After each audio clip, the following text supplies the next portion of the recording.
Welcome to Talking Comics. We got Jason Seibel with us. Before we jump into your comic and all that, I know that's going to be the main topic, but tell us a little bit about yourself. Hey, listen, first, AJ, I just want to say I really appreciate the opportunity to be on the show. You and doing stuff like this for indie creators to get out there and kind of push our, stuff and that you've got a platform that you allow other people to jump onto is very cool and it's certainly appreciated. So first and foremost, thank you very much. You're welcome. It's been awesome. Yeah. You're not supposed to make me cry at the beginning. You could have saved that to the end. All right, fair enough. So, hey, comic creators, artists, writers, world builders, this is your call to action. Here at Talking Comics, we love diving into the stories behind the stories. Whether you're just starting out or you've been in the game for years, we want to hear your journey, your creative process, and what fuels your imagination. So, ready to talk comics with us? Message us or hit the link in our bio and be a guest on Talking Comics. My name is Jason Seibel. I am a writer and co-creator of a comic called Mercer that we're running a Kickstarter for our third issue. But kind of my background, I'm a 23-year Air Force vet, retired from the Air Force here, 6 years ago now at this point, almost 7 years ago. And then went back to work for the federal government. So I'm actually furloughed right now. So I'm getting to really live the life of a comic creator and just kind of hang out at home all day and write and try to be creative and not get paid. So, but anyway, it is what it is. Yeah. So we do it for don't the want to love, go too far down. the comic stuff. We do it That's for it, the man. love, man. That's it. Because if I had to live off what I make off this podcast, I would not be the size I am. That's right. But no, I'm very blessed to have a great creative team along the with the book and have been able to talk to some some folks in the industry that have kind of helped guide me and stuff. And at this point, Mercer has become kind of a labor of love. So, but I'm based in San Antonio, Texas. That's where I call home. I'm married. Got kids, 5 total. 2 that are at home, 3 that are grown and out in the world. So, life is good, man. Awesome. Yeah, well, thank you for your service. My brother was in the Air Force for a few years. I get to see him next week, so I guess this week now. Very cool. That'll be awesome. So you said creative team. Who's the team? So, when we started out, I got to kind of tell the history of how I got to where I am. So, I've always, I've been a comic fan forever, and we can talk about how I got into comics and all that stuff. But a couple years ago, I kind of knew that I wanted to make a comic book. Didn't really know what that entailed, how that process went. Do I just call Marvel and be like, hey, I've got a great idea? By the way, that's not how it works, just in case you didn't know.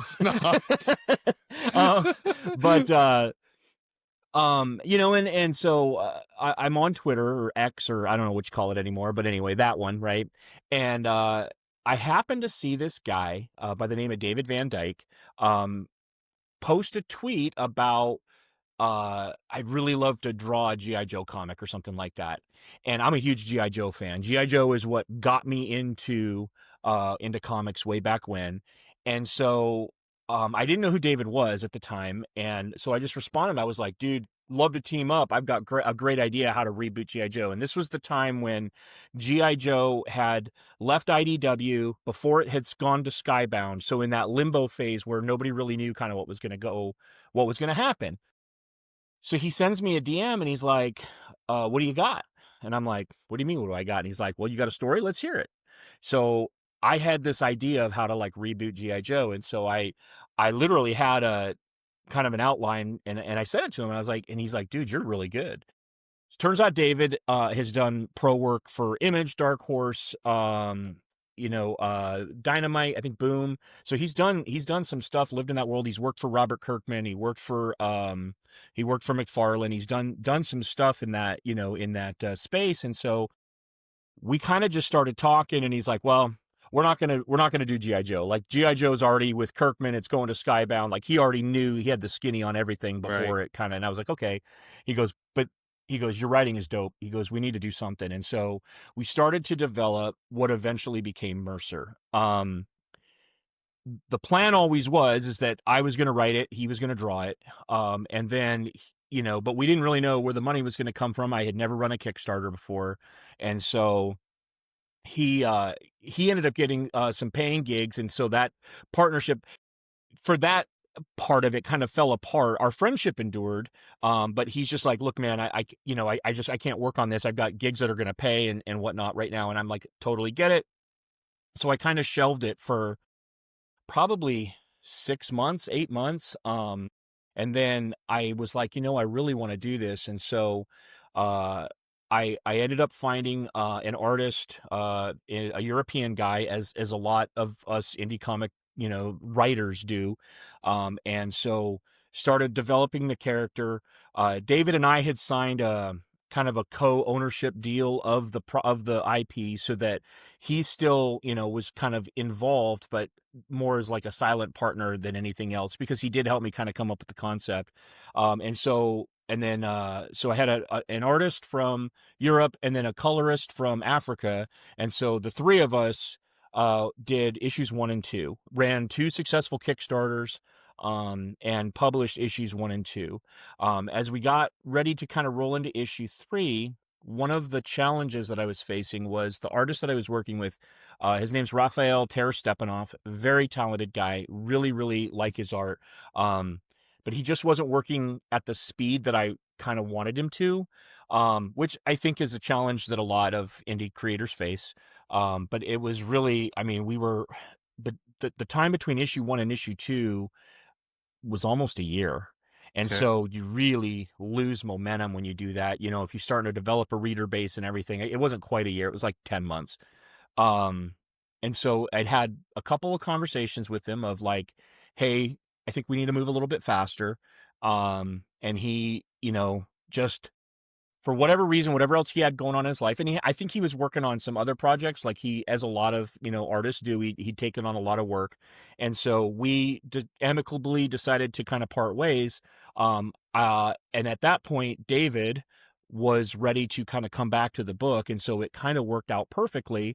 So issue 3, Raphael did the first 10 pages, and then David finishes it up with the last 14. And then David will be the primary artist on 4 and 5. So Sweet. it's a 5-part miniseries that for this first set that I'm telling right now. So that's kind of the plan, but that's kind of where we're at. So the team right now is I'm the writer and co-creator. David's the penciler and inker co-creator. And then Rufai Jimmo is our colorist, really talented guy out of Africa. So that's the team. So, Who's doing the lettering? So I actually learned a letter Sweet. as we were doing the first issue. So what I found, because obviously you're trying to save money wherever you can, right? When you're paying for it yourself. And so lettering was going to be an additional cost on top of that. And so I started doing a lot of homework, watching a lot of YouTube videos. I bought Nate Plikos's book. What's it called? The Better Letterer. If you haven't read that, if you're interested in that, it's a great book. You can get it on digital for like $15. And his YouTube tutorials are awesome. So using Adobe Illustrator, and I have a friend who works for Adobe, so I ended up getting the license for Adobe. I was paying $35 a month, but through the friends and family discount or whatever, I got it for $35 for the whole year. So that's a cost saving. So, but yeah, so I do my own lettering, which I will tell you, because we were talking before you hit record, you're writing and stuff, which I'm sure your audience is already aware, but I hope so at this point. Cat's out of the bag, right? You can edit that out of you. No, you don't want that in there. They know. I'm just, Okay. I laugh because I do tell that story a lot on here, right? And it's just, I hope they know by now. If they don't, That's man, I funny. need a better audience. Yeah, right. Nah, I'm sure They're they're a great audience. They are. But lettering as the writer, for me, for at least these first 3 issues, has been super cool, because it's like when I get to the point of lettering, it's almost like doing a final draft on the script, right? Because as I'm adding in the bubbles and everything, I'm going, okay, well, this is how I had this conversation laid out in the script. But as now I'm looking at the art and I'm looking at the action and how David has laid it out on the page, or Raphael, it's like, okay, well, it's not really working how I thought it, but this actually works better. Maybe this character actually says this instead of this character, or oh, this is really funny. I'd add this joke in here. This guy can say this under his breath. There's room here in the panel to put a little, bubble or whatever. So, I really have enjoyed the aspect of lettering, and it's actually led to some other things. So, David has done work for Kevin Smith through the Quick Stops. I don't know if you've read the Quick Stops. I've got it right here. Okay, so in volume 1, David actually did a variant cover for I think it was maybe issue 2. It's when all the Dantes are together. So David did the variant cover of all the Dantes. Very cool. Yeah. So when Quick Stops issue 3 comes out, or I'm sorry, Quick Stops volume 3, the hardcover comes out in March, there's going to be a Secret Stash exclusive. David did the cover for that exclusive, and I actually did the lettering on the cover. So that's awesome, the cover, dude. Yeah, so I can mention that. I was told I can't share the photo because it hasn't been solicited yet, but I am allowed to say that I actually got uncredited.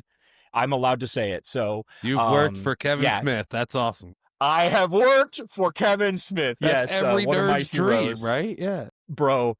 And he doesn't really know that I worked for him yet until he probably sees it in the credits. But it doesn't matter. It doesn't matter. And I told David, when David asked me to do it, I was like, you know what, man, it'd be cool to be credited, but I get it because I'm kind of helping. Because he was like, hey man, I can't wrap my head around doing this.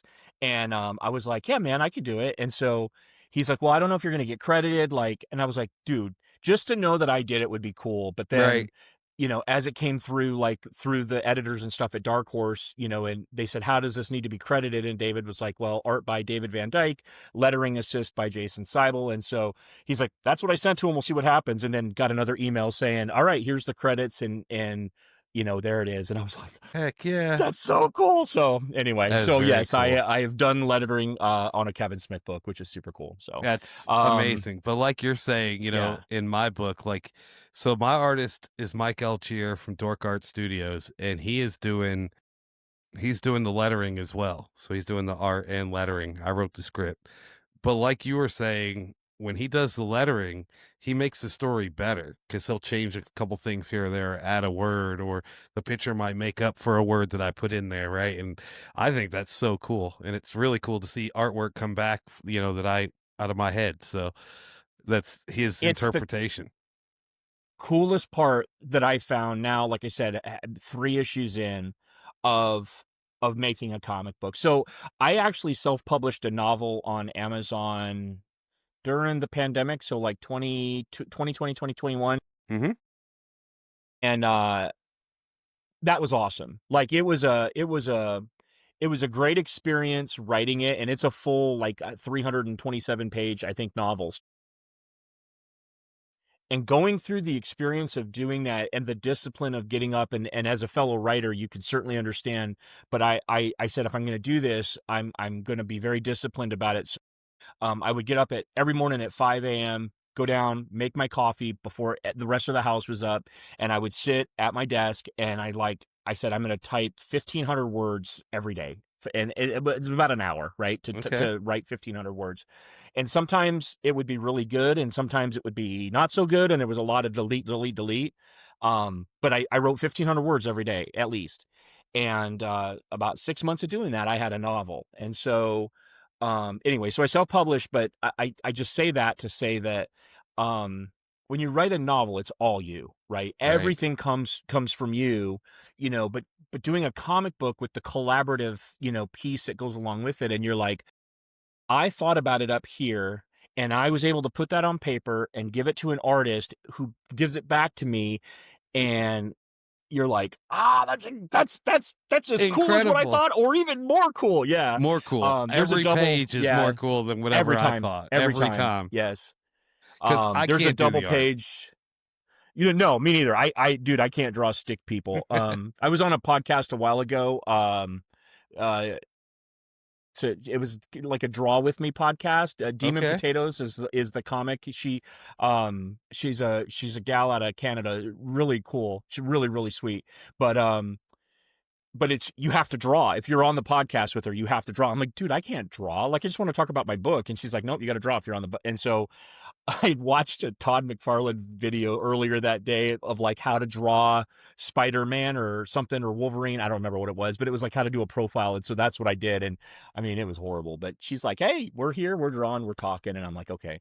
But yeah, there's a double page spread in issue 3 that like is just like it's you turn the page and just like, oh my God, what just happened? So as it came out of my head, and then to see David draw it, and then the colors that filled it in, and all the minute detail, and it's just really cool. So I love working in this space of being an indie comic creator for sure, for that reason. So much fun. I started this with my daughter just to do something fun with her, literally 8 months ago, 9 months ago, something like that, in March. And through interviewing, every creator that I've interviewed, just it inspired me to, write my own, and watching Stephanie Phillips clips on, TikTok and other people's, how I write my script, right? She's amazing. Yeah. She had one where she's like, oh, to do your outline, I just take a notebook 1 through 20. And I'm like, I can do that. Bro, I just tried that. So that was not how I was doing my stuff. I watched that clip and I'm like, oh, let me try that. So literally on issue 4, as I'm writing the script for issue 4, and I'm like, oh, this is awesome, because you can kind of move stuff around. You can move it. Great. So I was like, I can at least do that much, right? Because it's funny, a few minutes ago, you were like, oh, fellow writer. I'm like, I started laughing because I am, in my mind, not a writer. Like, this is the first thing I've really written, like, as far as like a creative writing, right? Since probably high school, which was a long time ago. For me too. Yeah, I've got a kid that's out of high school and one, going in a few years. But I was like, I can at least do that script, right, or that outline. So I did. One night I just did it, and I'm like, okay, yeah, that's pretty cool. Just overarching theme each page. And then I went to Alaska, and I had a long plane ride there and back, and I used that time on the plane and just wrote out the script from there. And then I sent it to Mike, and Mike read it. It was like, hey, let's do it. And then he ended up doing the artwork.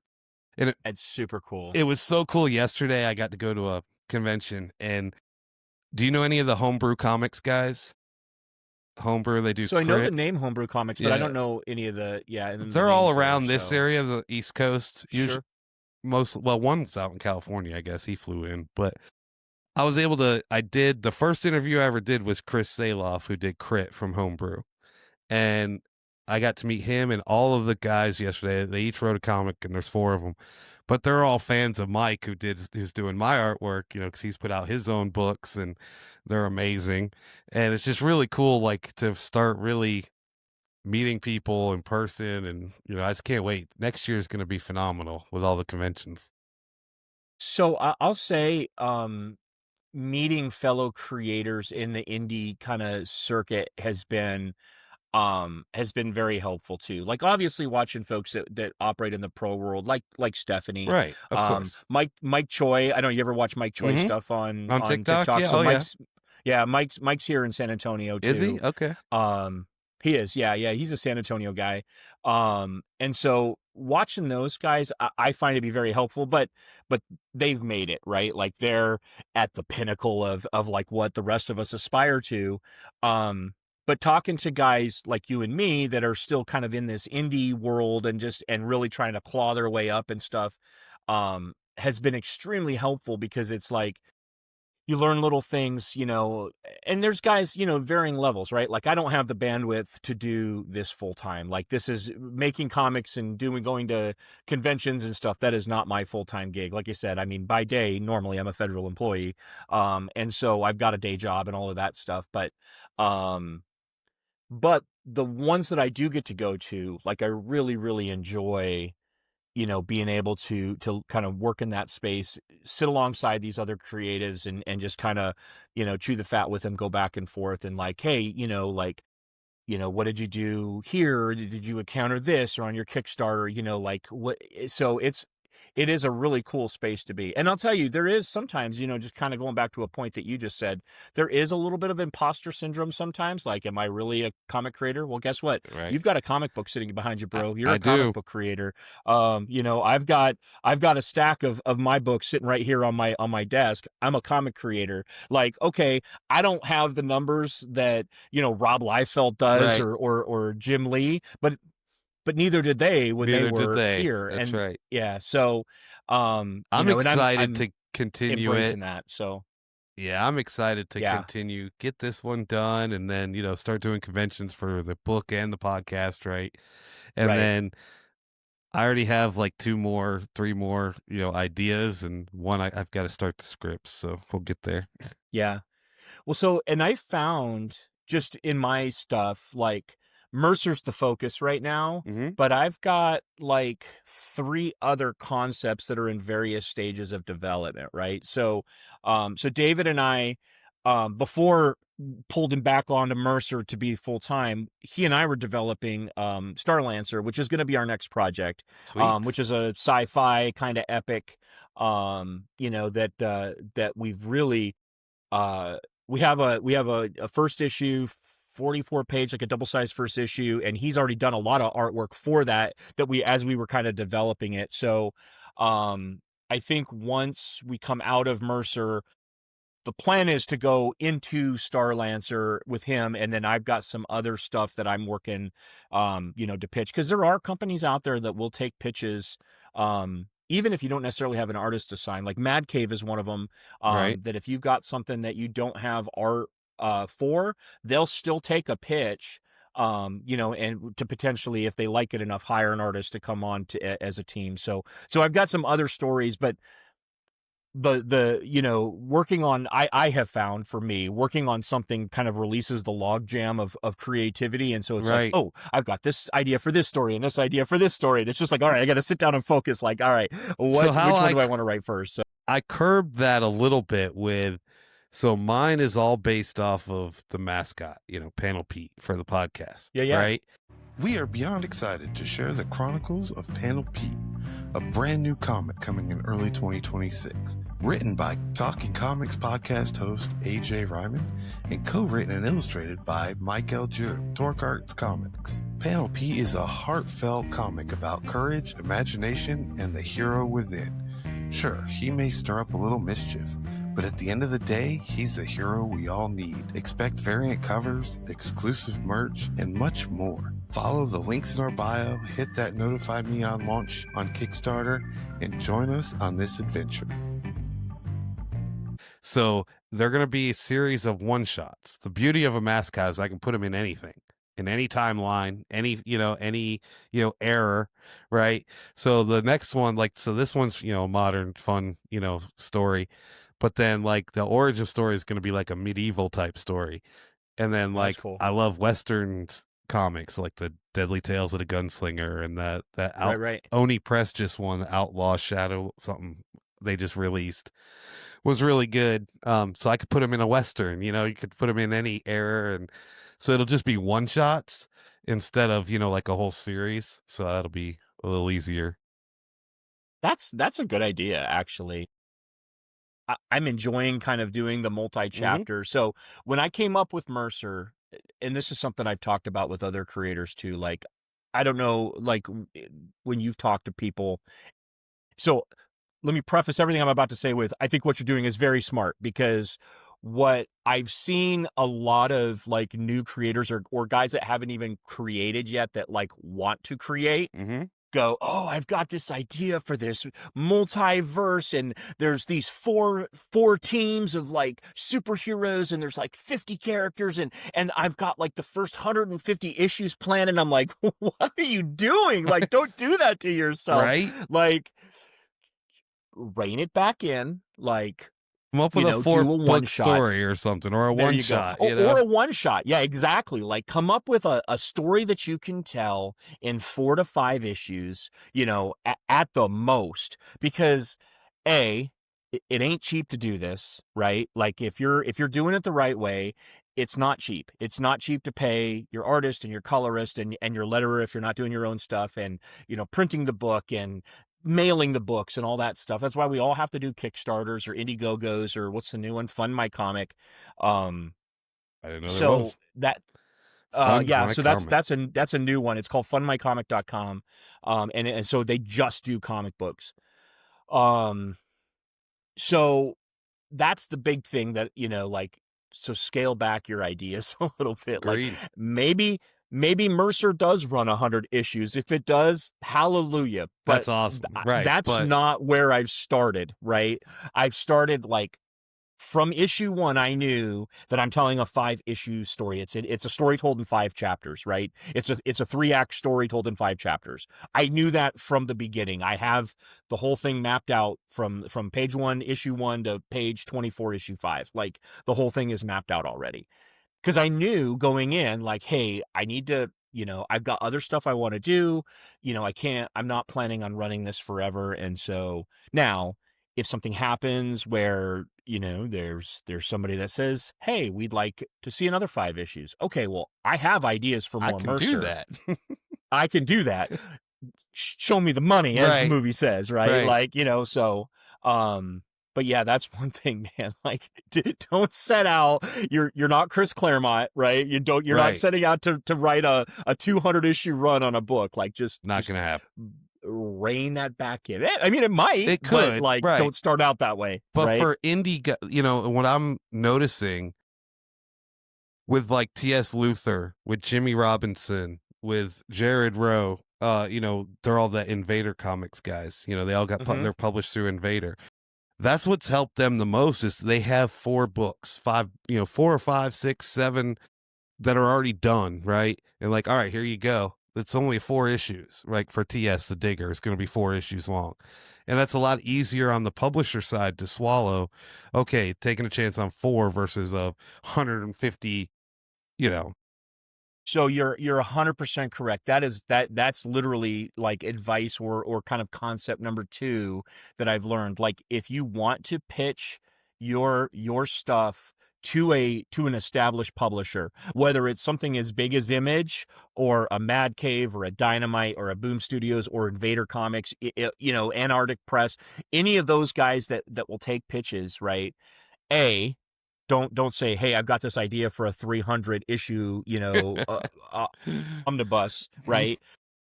B, come to them with a complete product. Because like you just said, if you say, hey, here's 120 pages of complete story, right? It's already broken up into 5 issues, so you can release it monthly and then release a trade at the end of it.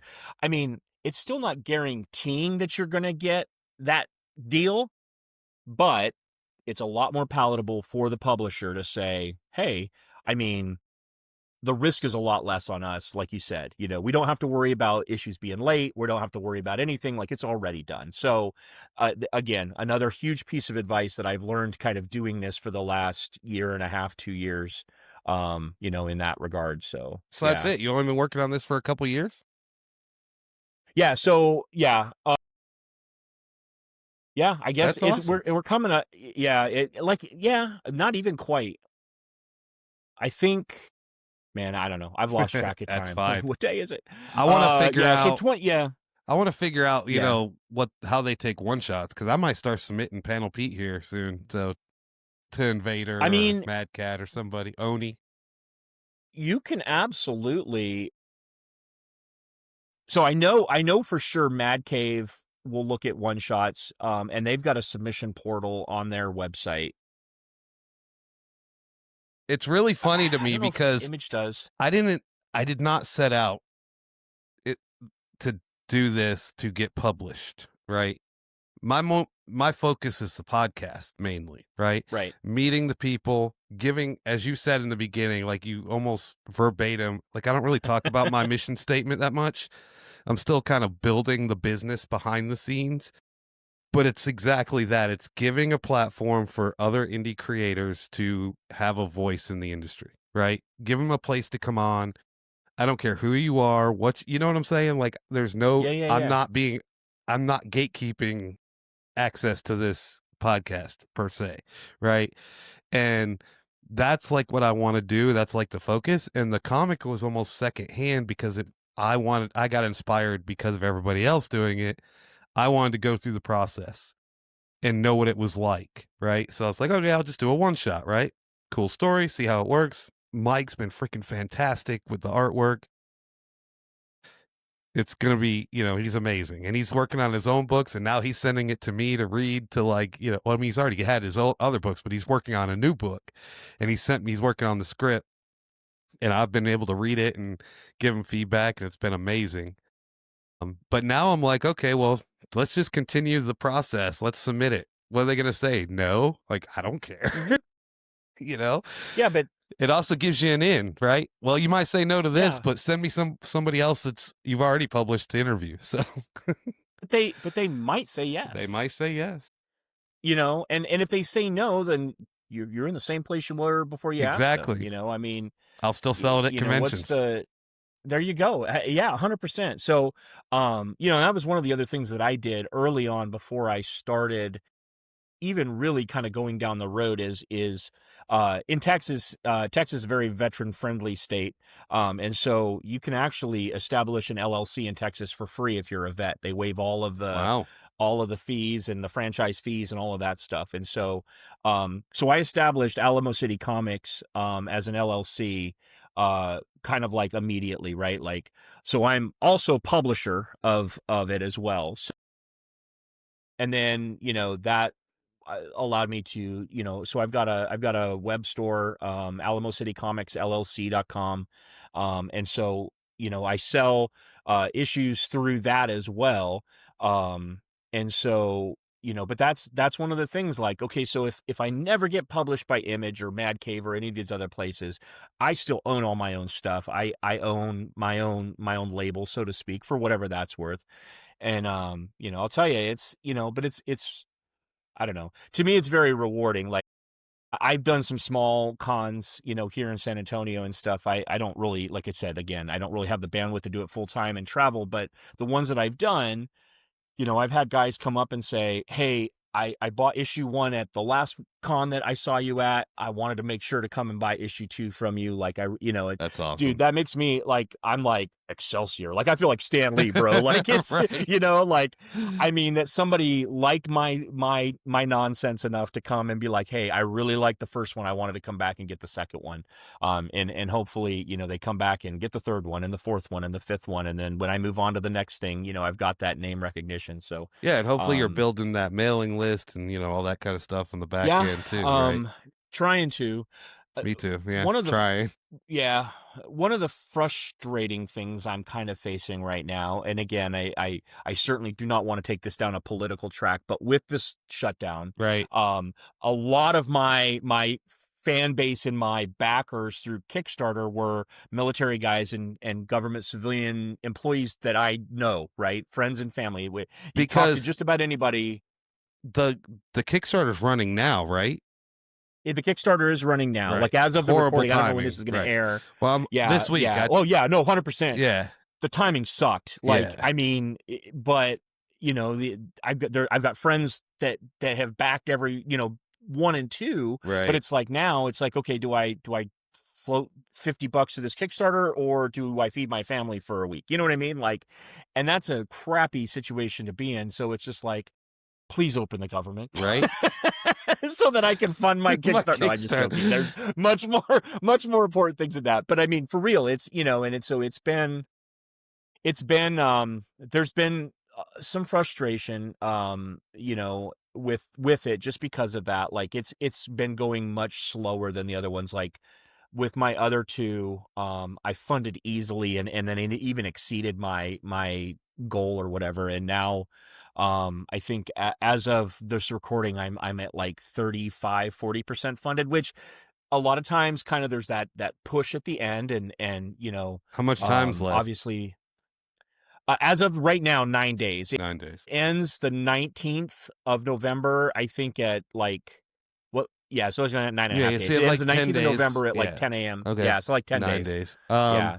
Well, I'm going to try to release this Tuesday, so the 11th. Okay. Yeah, I mean, like you said, no pressure on you. Like I knew coming I'm in, obviously postponing there's another some, one, and then I already have one for Yeah. Thursday. But another one I want to wait another week, because that's why I told you I had a spot open up. So I knew you wanted to get Right. in earlier if you could. So Yeah, I'm no, going to for do sure. it And that's, Tuesday. yeah. So, but I mean, the ones that are there, like I've got folks that are return, and I've got some new, like, which is the other reason why, like, I really want to get it funded, because it's like I've got some new backers that have come Right. in, and through the Kickstarter, obviously, I want to put out there to your listeners, viewers, as well as everybody else, like issue 1 and 2 are available in the Kickstarter. So I've got catch up bundles and everything. So I mean, I think my rewards start at like it's like $7 is the least expensive. That's a digital copy of just issue 3, all the way up to 350 is the top reward, and that gets you like everything plus your likeness as a character in issue 4. Well, that's cool. So I done that with issues 1 and 2, where I offered that. It's called the Demon Slayer tier. It's the top tier, and sold out both times of that tier. And so actually, well, here I'll show you on this one. So this is the cover of issue 2. Get it out of the ring light. Yeah. So this guy right here, that's actually my brother. He That's awesome. he paid to be in the book. So yeah, so he's a character in the book, and you've got multiple covers cool for each one too. I saw. When you I sent do. them to So me, for issue 1 and issue 2, we did 3 covers for issue 1, 3 covers for issue 2. Issue 3 that we're running right now has 3 covers, plus there's a Kickstarter exclusive cover for issue 3, which is actually a panel, or it's a page of interior art from issue 1 that I just absolutely love. It's like the first panel where we meet Mercer. Here, let me see if I can how well it'll show up on this thing. So it's this panel right here, and so I turn that into a cover. So that's like the first page where we meet Mercer, and he's kind of standing over the bad guy in the shadows, and kind of like, hey, what's up, dude? So so I turn that into a cover, and it's a Kickstarter exclusive. So through the Kickstarter, if you order that, I'm not going to have that cover at cons. I'm not going to sell it on my website. Like, it'll only be through the Kickstarter. So, but the other 3 covers that we've got are really cool. So Raphael did the A cover, so as kind of the outgoing artist. The B cover is actually an homage to Punisher #1 of the miniseries, where he's like coming back like this. I'm a huge Punisher fan. Punisher's my jam. So you have to wait for those questions. Yeah. Okay. We're not there yet. All right. Cool. All right. Well, spoiler alert. I'm a Punisher fan.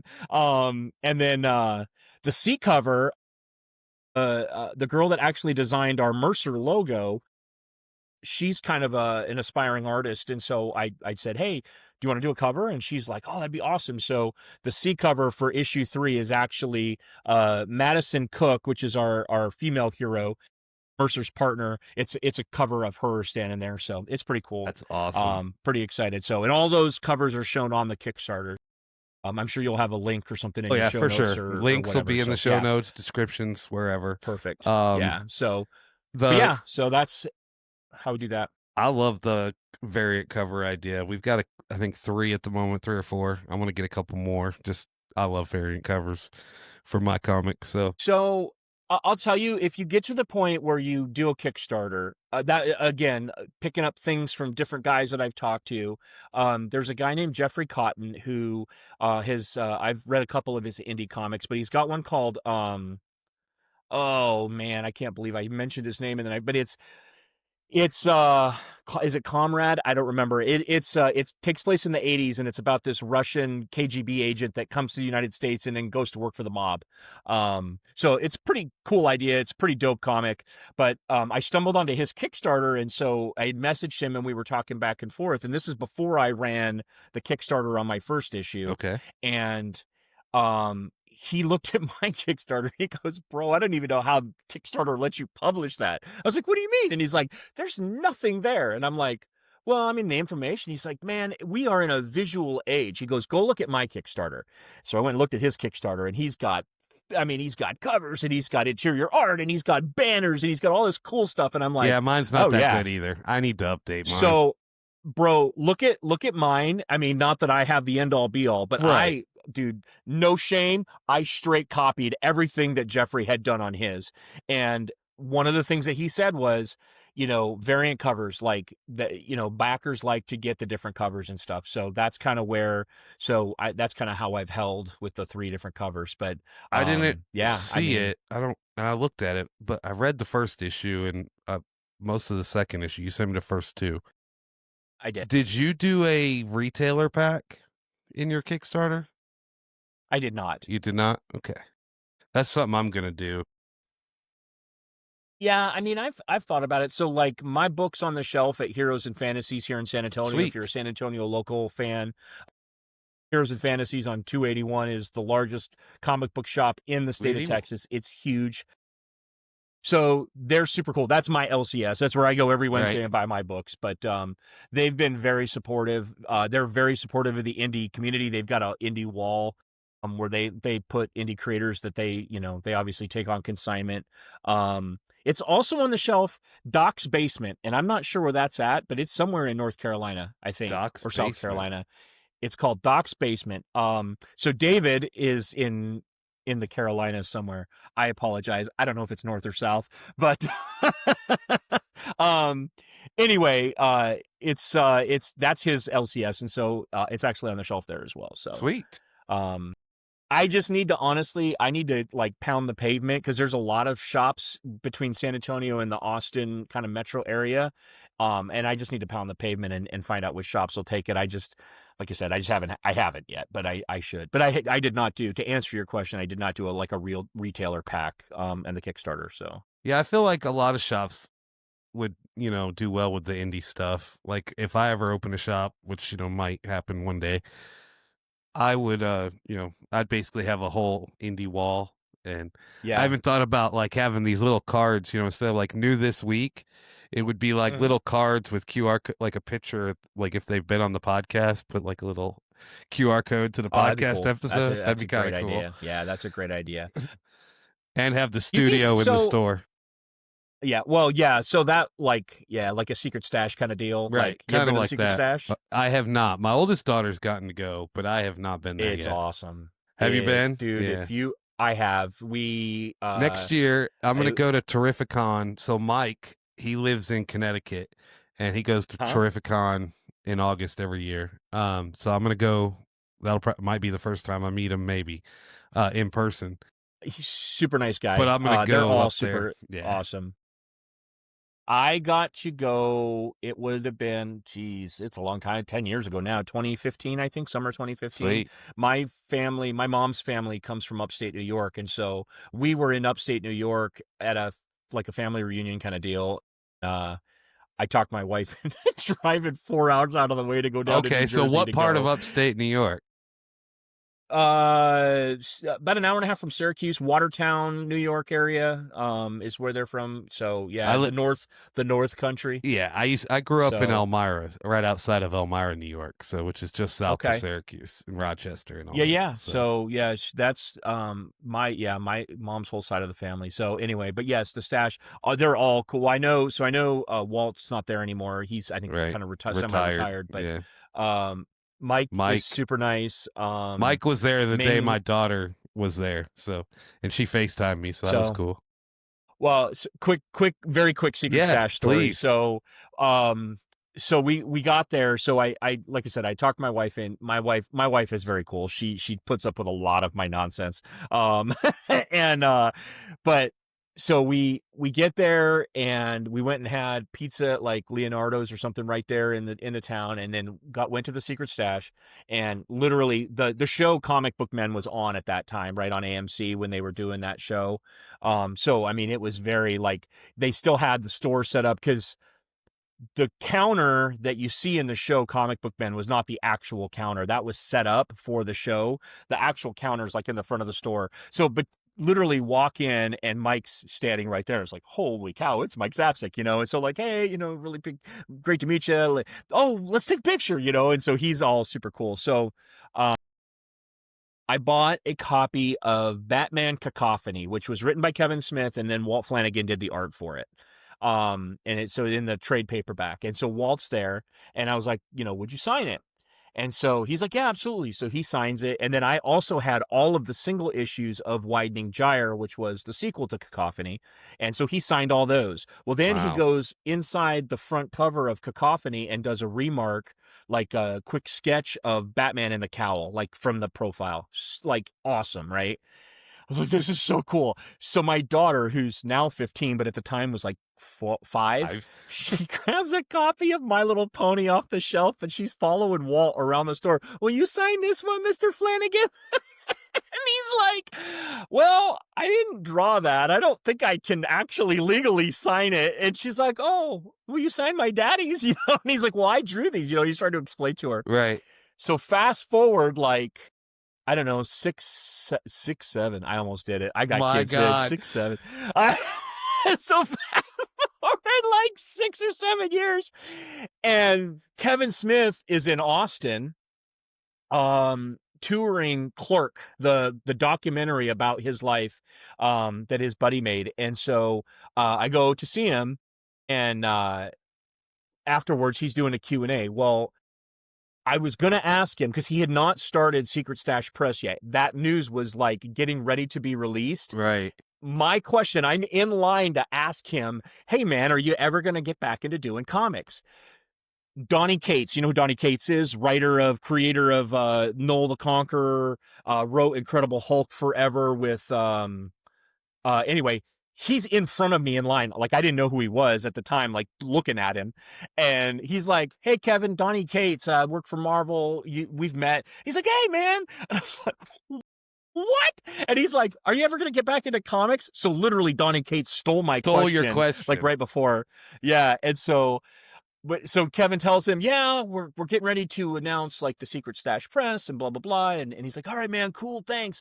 And he leaves, and I'm up there, and he's like, all right, what's your name? And I was like, well, my name's Jason. Literally, Donny Cates just stole my question. So I have a copy of Cacophony. So I kind of quickly tell him the Secret Stash story of buying it and Walt signing it. And I was like, I don't want to start like a deluge on but would you sign it so I can have both? And he's like, oh man, come on up here. So pulled me up on stage, took a bunch of pictures, signed the book. It was awesome. So anyway, that's my Secret Stash story, like full circle kind of moment. But yeah, it was cool. That is awesome. That's cool. All right, so go to the Secret Stash. You've got to go. So I've got it. Next year, I'm going to drive up to Connecticut, and I'll go through Jersey and go to the Stash, and awesome. I'll make a trip out of it. I don't know if my daughter's school will start, but whatever, she might miss a few days. Oh well. Life experience beats exactly. what the school school's system can gonna teach do. As far as I'm 100%. So two things, and then we'll get into the fun questions. So give your book spiel, and then give it your number one piece of advice. I know you've already given some, which is awesome, and I didn't have to ask any questions because you've already covered them. But number one piece of advice and the spiel for Mercer and the Kickstarter. So the spiel for Mercer, real quick, Mercer is a story about a New York City detective, Nathan Mercer, who doesn't really realize it at first, but has this ability where he actually sees demons as they truly are versus like the person that they inhabit. So the story of Mercer, we pick it up. There's this serial killer on the loose, who's actually being possessed by this demon named Udakarn, which you find out later. Not huge spoilers, but Mercer can actually see the demons as they appear. You kind of are learning this through some flashbacks through the story. He gets paired, so it's very kind of like 80s buddy cop-ish, Lethal Weapon-esque. He gets paired with he's got the captain that yells and screams all the time. He gets paired with a new partner. He's a loner, kind of that trope. But he's trying to find the Scorpion, right? And the Scorpion is kind of this mysterious crime lord that he's after, and that's where his focus is. And you learn through the story eventually why he's so like intent on the Scorpion and getting after him. But they meet this guy named Aiden McLeod, who's this like master of mystic arts, and he's kind of this kooky dude that they're not really sure, like, what is this guy's deal? But he's trying to tell them, like, hey, look, there's more happening than what you guys realize, and this evil is coming back. So that's kind of the synopsis of the story. Again, issue 3, we're really kind of getting into the meat, like the stakes are starting to be raised. You're being introduced to Mercer's family and kind of why he is the way he is, and what's happening around him to really kind of affect him. And then of course, the heat is on because this demon is trying to come in and invade New York City. So yeah, that's it. The Awesome. Like I said, the Kickstarter's live right now. Go back it now. We've got. Please, yes, please. I mean, again, digital packages for like, I think 7 is for issue 3 alone. If you're a new reader, you can get a issue for $10. I think it's issues 1, 2, and 3 digitally. And when I release that, I'm actually going to they'll all be in one, so it'll be like a mini trade. So it'll be 1, 2, and 3 all together, like in one file, so that you can just read through it. And then the physical books start at $12 for like the A cover, all the way to, I think 135 is the A, B, C, and then the D cover, which is the Kickstarter exclusive, signed by me and David Van Dyke, sent to you in Gemini mailers, in bags and boards, like the whole thing. And then if you want to be in the book, $350 gets you the digital, all the covers, everything signed, plus your likeness can be in the book. So that's where we're at. Awesome. Please back it. Please. It's awesome, and you're helping out. So, yes, all right. please. What is your advice to aspiring creators? We talked about it a lot, but if you had to narrow it down to one, what would you say? So, I'll speak as a writer because that's what I am. I will say this: if you want to write really well, you've got to do 2 things, and that's write and read. And that sounds silly and it sounds basic. I took a creative writing class a long time ago for college, and the textbook for the class was On Writing by Stephen King, which is a nonfiction book by Stephen King, and it basically is a how to be a writer. That's literally what it is. And one of the biggest pieces of advice in there that I took away from it was, if you want to write something really well, then you need to read a lot of the things in that space, which I enjoy reading comic books. Even at 48 years old, I still enjoy reading comic books. But one of the reasons that I read as much as I do is because I want to write good comic books. So in order to write good comic book stories, you have to read good comic book stories to emulate that. Not to the point where you're copycatting, because you don't want to do that either, right? You want to have your own voice, but you want to be able to understand story structure and pacing and all of that stuff. So you read a lot of what it is that you want to accomplish, but then write. You, even if it's bad, you have to write. Kind of back to what I talked about when I was doing the novel, 1,500 words a day. That was my disciplined, way to go about that. And it's the same with doing a comic book. Like you need to sit down and write, and eventually some of that will turn into something good. And don't use AI, because AI is trash. Exactly. There you go. So, all right. Anti-AI. It's it's crazy, and I love the fact that everybody's against AI in the comic artist world, because I mean it should be. But it's like I move over to like my day job, golf world, and there's nothing. They use it all the time for stuff. It's crazy. Well, and I want to be fair. AI art is soulless garbage, right? Like, right. Very, very anti-AI. Are there some applications for AI? 100%. In my day job, right. I do use it because doing data analytics and stuff, like there is some application there. It's just, you just got to be careful. Using AI for anything that is stealing something from somebody else, right, is garbage as far as I'm concerned. Plus, let's be honest, James Cameron spent the entire 80s trying to warn us against this whole thing. So, like, I mean, the dude made a franchise of movies called The Terminator about staying away from AI. So maybe we ought to listen. But there is more than a 0 chance that could happen. They've said that. Dude, I'm telling you, like, with how it just, I mean, it's scary. Like, I was asking somebody else, have you ever had a conversation with ChatGPT? Because they have a voice function on ChatGPT now, I didn't know where that. you can literally have a conversation with it, and the voice, like, it's a very natural sounding. So yeah, man, like totally, like this is. I mean, it's very. It freaks my wife out. She's like, don't do that.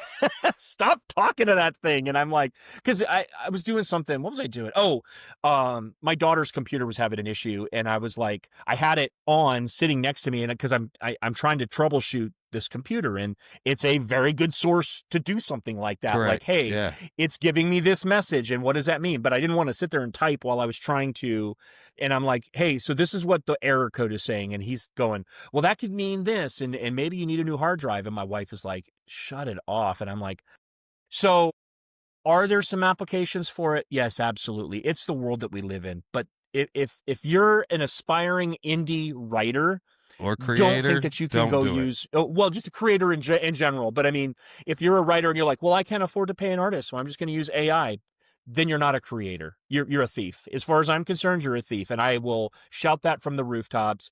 If you want to make a comic book, then pay an artist like the rest of us. And I don't want to gatekeep like that, but dude, don't use AI. It's trash. Anyway, okay, off my soapbox. Sorry about that. No, you're fine.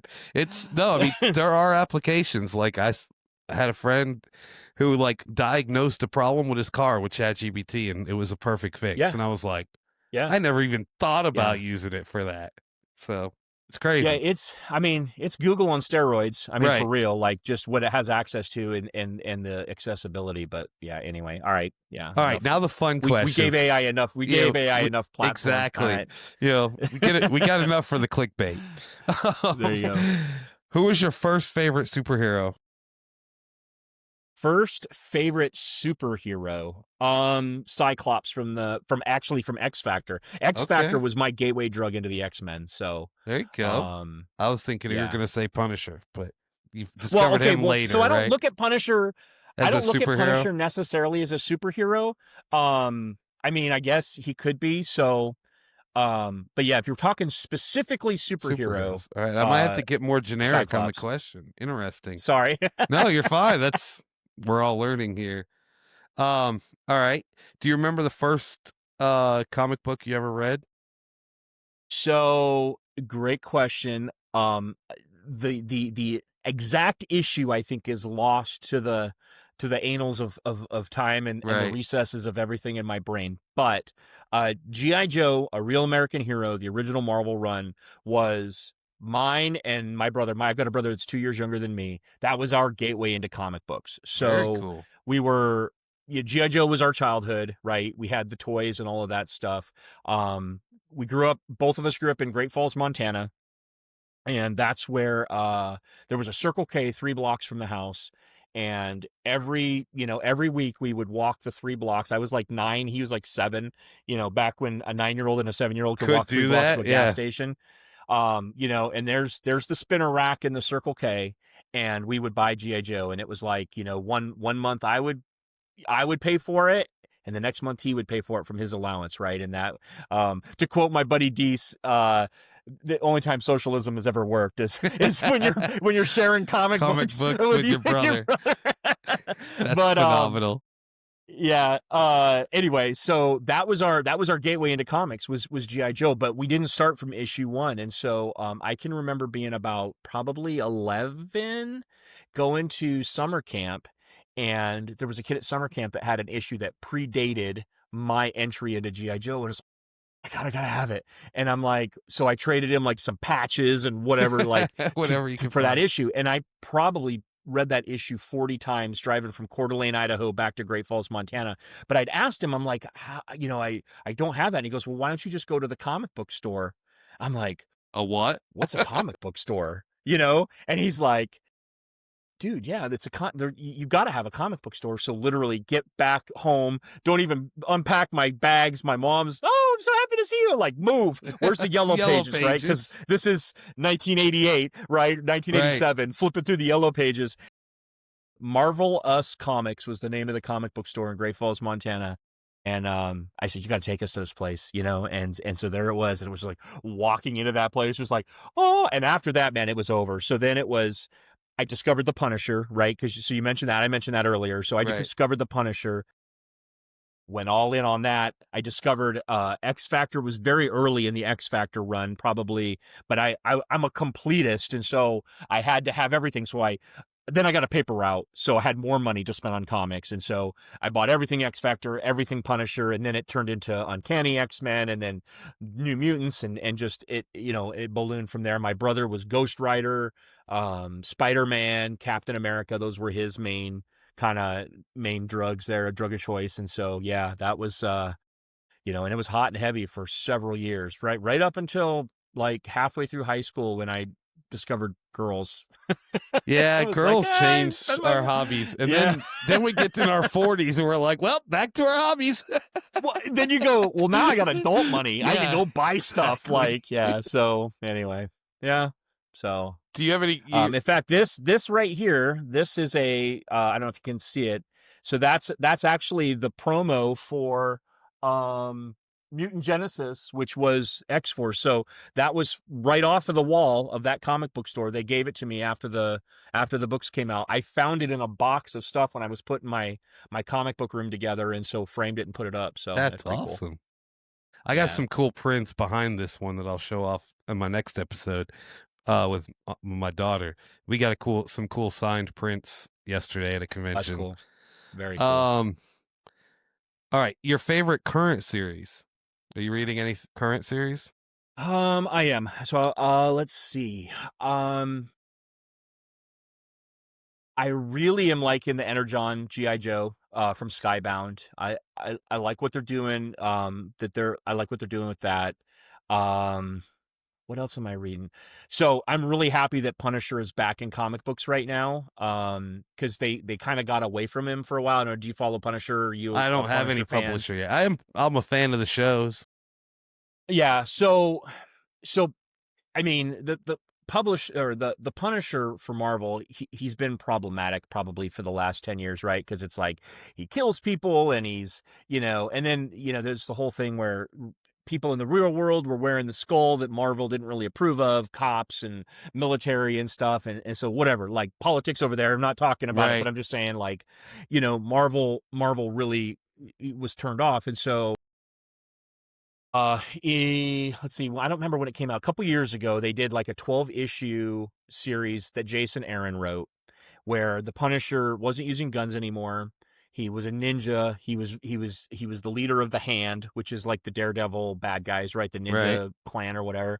And he was possessed by the Beast, and he was like fighting Ares, god of war, and all this stuff. So, I mean, it was but then they brought his wife back from the dead, like, as part of this whole thing. So his wife's there. She has no recollection of where she's been. His kids are still gone, so they're still dead. But his wife's back. She's got bullet hole scars in her face from where she got shot in the face by the mafia guys that killed her years and years and years ago. But she's the carrot that they're holding in front of Frank Castle so that he'll keep, you know, being in charge of the Hand. So this story runs its course. There's a point to this story, I promise. No, you're fine. So this story runs its course, and at the last issue, it was so wacky. Captain America, Wolverine, Moon Knight, and Doctor Strange show up, and they're like, you have too much power. Like, we can't let you keep doing this. You're killing too many people. And they banish him, and so he disappears. And the last panel of issue 12, Frank Castle's in Weird World with these two little kids, and he's like protecting them. And that's the end of the story. Presumably, like, to never come back, right? Like, he's been banished from the Marvel universe and he's never coming back. So when they announced this new Punisher series with Benjamin Percy, who is born to write the Punisher, his Wolverine stuff was awesome. And so, like, he's really, really good at writing that kind of a character. They brought him back, and he's got the original skull again. It's not the weird, goofy skull that they tried to, like, make so that people wouldn't wear the, you know, whatever in the real world. And so far, I've been very, very pleasantly surprised. It's a Red Band book too, right? Which is super weird because, like, the bad words are still censored. There's a couple panels where maybe the gore is a little bit more than you would see in a normal book, but I mean, I think it's all a marketing thing, really, to be honest with you. I don't see it to where it needs to be a red band book. Well, so They're calling it red band. I read the Marvel Zombies 1 and 2 that are red band. Uh-huh. Now the first one, they killed my Thor in it, and very upsetting. But Yeah. you know, and it was kind of gruesome. But I mean, I'd still let my kid read it, my 10-year-old read it. Like, yeah, she would have liked it. So I'm not sure, like you said, I'm not sure exactly if the red band needs to be there, but it's still it's like I said, so this is the Mike Zeck hidden gem. I'm a big Mike Zeck fan. okay. That's the Mike Zeck hidden from issue 1. This was the 1 in 50 that I picked up. And like I said, I mean, it says explicit content, reader discretion advised. But like I said, normally to me, that means like the Punisher Max stuff that was out several years ago. Like, I mean, all of the curse words and stuff were not blurred censored. out or censored to me, out. that's what I would think, you know, but like I said, it doesn't really show, I don't know, but whatever. Marvel could do whatever Marvel wants. I'm digging the story, like so far so good. And they've just announced that Benjamin Percy's going to have, so this is the red band is a limited, I think it's 5 issues. But they just announced that he's going to start Punisher #1 in February, an ongoing series. So obviously there's enough sales behind this to support continuing it on. So yeah, so pretty cool. Yeah. All right, next. If you could live in any comic book universe, which one would it be? Live in any comic book universe. The Image Youngblood universe, because nobody has feet. No, I'm just kidding. That's a joke. That's a Rob Liefeld joke. That's funny. Let's see. Probably Marvel. I think I'd like to go to New York City and see Spider-Man swinging through the streets or whatever. Yeah, I'd probably live in the Marvel comic book universe, not the MCU, because then we don't have like half of the characters to interact with. You know, so, yeah, that makes sense. Yeah, probably the Marvel comic book 616 Marvel comic book universe. That's what I'm thinking. So I love it. All right, if you could have any superpower, what would you choose? Oh, any superpower. I'd have to fly, man. I'd have to fly. That, like, yeah. I don't know. Like, I can remember being a kid and having dreams of flying, like just feeling myself. Right? Yeah. It would definitely be flight. Yeah, it would definitely be flight. Any comic book character, they don't have to be a main character or a side character, but which one would you want as your sidekick? Oh, who would I want as my sidekick? Like Jason the superhero gets a sidekick, like Flying Jason. Let's see. Who would I want as my sidekick? I don't know, Wolverine. He'd be like because I'm 6'4", so Wolverine, like, he'd be like just my little, you know, be like, hey, go handle my light work there, Logan. And yeah, there you go. So I'd take Logan. Yeah. I saw the craziest, funniest thing yesterday at this convention. Speaking of Wolverine, made me think of Deadpool. This guy was in a wheelchair and had one leg cut off, like just above the knee, and he literally put a baby's foot on his nub and was rolling around. And I'm like, there's some creative people out there. Hands down the best cosplay I've ever seen. That's cool. That's cool. All right, last one. If your life were a comic book, what would the title be? Open the government. If my life were a comic book, what would the title be? It would be this actually was a book years ago. It would be What the ? That would be the title of my life. Like, I've had my hands in so many different pots through my years of you know, my military career and my post-military career, and then, you know, I've done stuff in movies, and I've written a book, and I've done comic books, and I worked in radio for years, and I used to do a sports podcast, and I'm like I'm a huge sports fan, but I'm a big comic book nerd, and you know, I've got, I don't know. So that would be my life if there was a comic book about my life for sure. Cause it's just like, what are we going to get today? So Yeah, yeah. that's probably very accurate for me too, just because I have my hands in everything and I can't sit still, so. It would be what the ... question mark. Question mark. Right, there you go. So go to the Kickstarter, back to Kickstarter, go to your website, you can pick stuff up there. What else? That's where can we find your book? Is your book still for sale? Your novel? It is. So the name of the book is He Said, She Said. It's kind of like a John Grisham-esque crime. It takes place in a courtroom, and it's about a sexual assault that happens on a college campus. And so the main story is happening in the present, but the perspective is told through flashbacks from people that were at this party. And so that's kind of the concept of the novel. So that's on Amazon. If you search what He Said, She Said, Jason Seibel, the novel will pop up, and you can pick that up there too. Follow me on I'm on X at Jason Seibel 77 is my handle on X. If you're on Facebook, Alamo City Comics is our Facebook page for the all things Mercer, so you can follow me there on Facebook, and then same on Instagram, Alamo City Comics LLC on Instagram. So all right, I will follow you now. I don't even know where my phone is. That's fine. Yeah, if you're San Antonio local, November 15th, I'm going to be at Comic Arts San Antonio, which is a con here in San Antonio. It's comics only. It's not like what a lot of cons have become nowadays, which is pop culture, which is cool. Like I like meeting, Zachary Levi too, or Nathan Fillion or whoever. But this con is comics only, and there's a ton of indie creators that are going to be there. And then they've got some guys in the pro, the pro side too that are going to be there. Some pretty good names. So that's called Comic Arts San Antonio. If you're in the San Antonio area, or want to make the trip in, so I'll be there. I'll have a table set up, be selling issues 1 and 2, and really pushing the Kickstarter. Make them buy it. Have like a laptop there they can purchase right then and there. So that's what I'm thinking. I'm actually gonna have a QR code. Yeah, there you go. Hit the QR code and go right to the Kickstarter. To the page. And I might be giving out some freebies. Like if you back the Kickstarter, then we'll have some goodies for you at the con.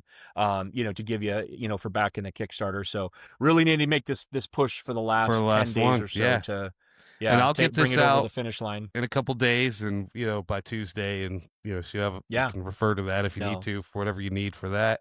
Greatly. Oh yeah, I'll be slamming the link everywhere for sure. So, I appreciate that.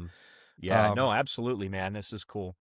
Yeah, because I'll be pushing my Kickstarter soon, and QR code's the way to go. I'm pushing the podcast, so that's my idea. When I have a booth, is I'll give them discounts on the comic if they just subscribe to the channel. So no, and you gotta do that. I mean, it's there's things.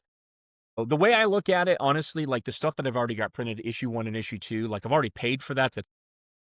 It's already over here. So what I do with that, like, sure, I'd like to sell and make the profits to dump back, because I'm not making any money, right? No, nobody's making money. Like the artist is making money, the colorist, they're getting paid. They're getting paid. They're not making money. They're getting paid. But I'm not making money on this, because anything that I make just rolls into production of whatever's next. So, so if I have to, put a discount on issues 1 and 2 to say, hey, I'm going to give you these, like they're discounted heavily in the Kickstarter in like the catch-up bundle, right? Based off of like what I normally sell them for, just because it's like, hey, I want you to buy into the rest of this. So no, it's all, I don't know. Like I said, I don't know if it's good business, but it's all business. It's all just trying to drum up the interest. And we're having fun as we go. Well, I really appreciate you being here, and good luck. And I'd love to have you back when you do your next book, 4, 5, 6, whatever, and next project. I'm here for it, man. Yeah, so, much love to you and to your kiddo as well. But love watching you guys, man. And I'll keep hitting that heart button on TikTok. So, I appreciate that. You guys are awesome. Thanks for what you're doing for the community, man. Thanks for having me on. Appreciate you. Thank you.